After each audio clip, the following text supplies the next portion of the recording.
Few things can make a person's eyes glaze over as quickly as the words land use policy, but put MTC or ABAG in the same sentence with those words and passions boil. The Metropolitan Transportation Commission and the Association of Bay Area Governments are regional bodies referred to as councils of government.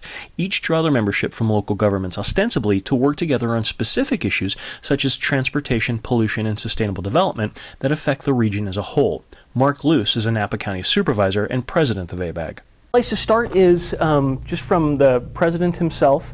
What is the mission of ABAG? The mission of ABAG is to really better the life of the communities in the Bay Area, the 101 cities and 9 counties that make up the Bay Area. I think you have to be an elected official to be on ABAG. It's essentially a voluntary organization. The fees are not significant. Most of what we do are from grants from the state to do things like the estuary project and the like. So it's a collaborative, and I think the people who come together around that collaborative are there because they want to improve our quality of life.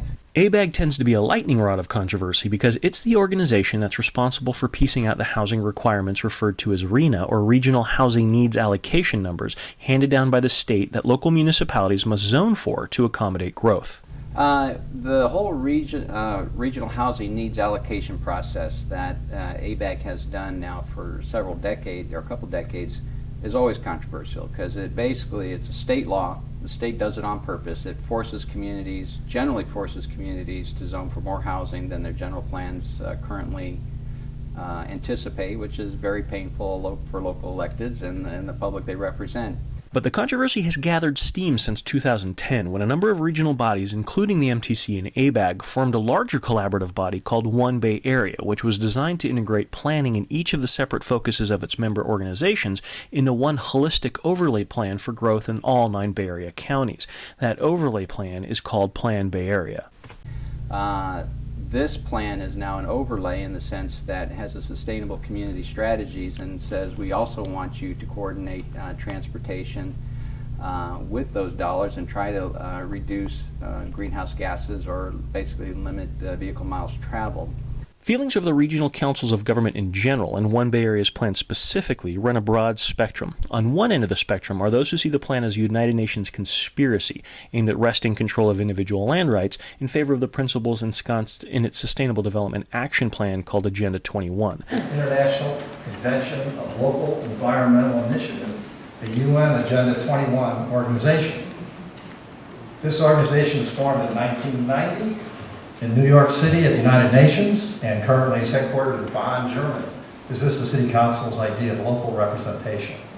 On the other end of the spectrum are those who see the plan as a sensible, sorely needed attempt at holistic planning. With all due respect to the Arena Watch and most of the folks who are here tonight, I think that there seems to be a little bit of Chicken Little, the sky is falling, taking place. We're hearing really the worst case scenario, and the way people seem to be looking at this is that the City Council is already about to give away the store and that we're going to lose total control. There will be no local control anymore, and that there will be wild, crazy developers who have nothing more interested in than making money, and they're going to build a lot of high-density tenements.